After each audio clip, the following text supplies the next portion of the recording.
Lotshani, this is the power of healing with Uthabi. Ungowekhethelo. Inkubela abayihlabe ngamanqabi ibikhule ngezinyawo. Ondaba ezitha. Ngivuke kamnandi yazi. Bengivakashele isalukazi sami samanzi. I always get this peace and contentment. Angazi mani ngithini. I wish I could share the feeling, hey. Mangike ngabona abanikazi bamanzi or amakhosi mangike ngavakashelwa yibo guys. Mina guys, if you still unsure, I am living testimony. Ukuthi it's not me, it's not a myth. It's not a fairy tale. So yeah, no, she always comes nge-surprise ngendlela ehlukile. And njengoba bengishilo when I posted izolo, like ukushiya Wonderland. Ukushiya Wonderland. But anyway, yimi nabogogo bami ne namakhehla wami hayi bangishiya njalo ngi like yo. Yeah, bangishiya no yo njalo. But anyway, I want to speak about this. As promised, ngifuna ukukhuluma ngalento le. I had 3 incidents engifuna ukukhuluma ngayo. So the first incident was nganikeza umuntu something ne and faneke angibhadale. Ngalesikhathi faneke angibhadale. You know, because singabantwana besiphiwe guys, please do not be fooled. Uzobuzenza wena islima when you think that our gifts are fake. Usukuzenza wena islima mawucabanga ukuthi wonke umuntu uyifake. Usukuzenza wena islima mawucabanga anyeke umuntu asebenze guys ngabantu. Anyeke ngithi mina ngisebenza ngokhokho benu namathonga basemizini yabantu. Ngisebenza ngabadala balelo khaya bese wena ucabanga ukuthi ikhona into engayazi. Lobo ubulima ne okhona into engeke ngize ngiyibone or lobo ubulima. So ngimnika umuntu ke into mafanele angibhadale. You know, mangizokhuluma na abogogo bathi uyicheck imali mayingena ukuthi izoza kanjani. So already they prepared me what's going to happen. She didn't disappoint. She didn't disappoint. Why lecture exactly esibangibonise ngakhona.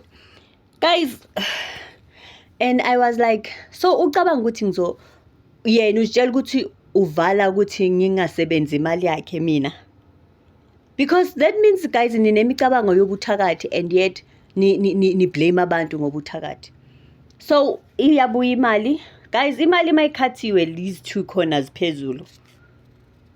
Umuntu usukathi yekelana ukuthatha noma yipi imali. Umuntu makayikhathile imali these 2 corners la nala.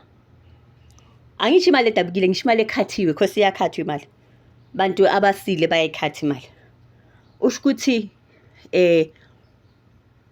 uvalela wena ukuthi ungasebenzi imali yakhe. So mawunomucabango njalo ngami.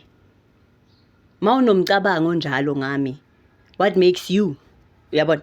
Okay. That was the first incident. Hayi girl azange ngidisappoint shem. Yabona ke sekubulima because if bengifuna ukumshaya bengizomshaya. If I was working for the darkness bengizomshaya. Ngambuka nje ngazitshela ukuthi bathi gogo ungaphinde noma ngabe kuthiwa uhlupheke kanjani umnika imali yakho. So now into emnandi yazini is that engathi kungcono kwami kunokwakhe. Because ngesisikhathi ushaywa na imicabango yakho.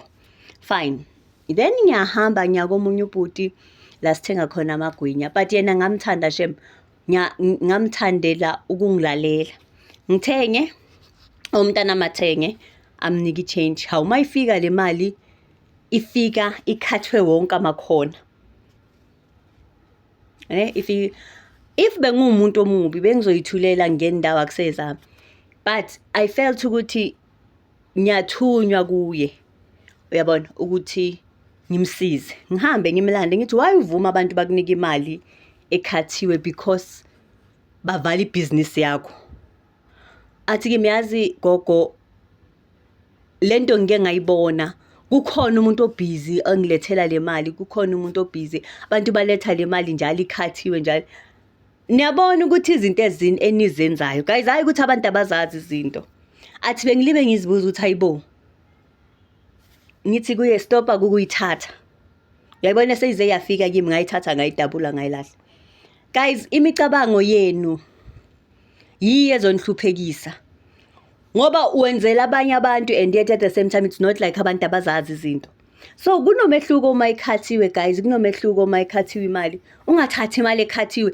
Ngisho umuntu anginike i-change eTexini ngiyayi-check. Ngoba abantu basile. Nizoze nikhathe imali nje nikhathela abanye abantu kwenze njani? Abanye abantu bayahlupheka namhlanje abazi ukuthi bavalwa imali eyayikhathiwe. Abanye abantu abayibona imali abayisebenzayo amaphesi, imali kuba ngathi khona isilwane esidlayo, wathatha imali ekhathiwe wena. Sizontshela phela amaqiniso ngoba nenza ngathi lezi zinto zi-sacred kanti nenza ubuthakathi.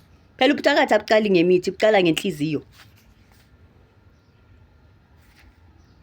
Umuntu akunike yazini ene uyivule phambi kwakhe abone ukuthi uyayichecka. Ivule ayibone ukuthi uyayichecka imali akunikeza yona umuntu.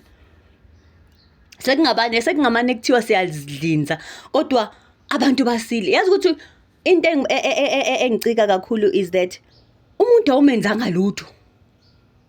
So surely mawubuka, you think I don't know things, or you think mhlamba ngazi or bakithi bayalala or something. Yo hayi nathanda ukusenza ngathi siyasili mora sibadlanga yasi. We are called asizenzisi akukho ukuthi khona mhlamba i-trend sibiziwe ngempela. Mina guys, ayikho nencane into engike ngantshela yona engizwe bethi. Yabona things that I post, things that enginibonisa zona, engintshela zona, enginifundisa zona, akusingizwa bethi. I went through it.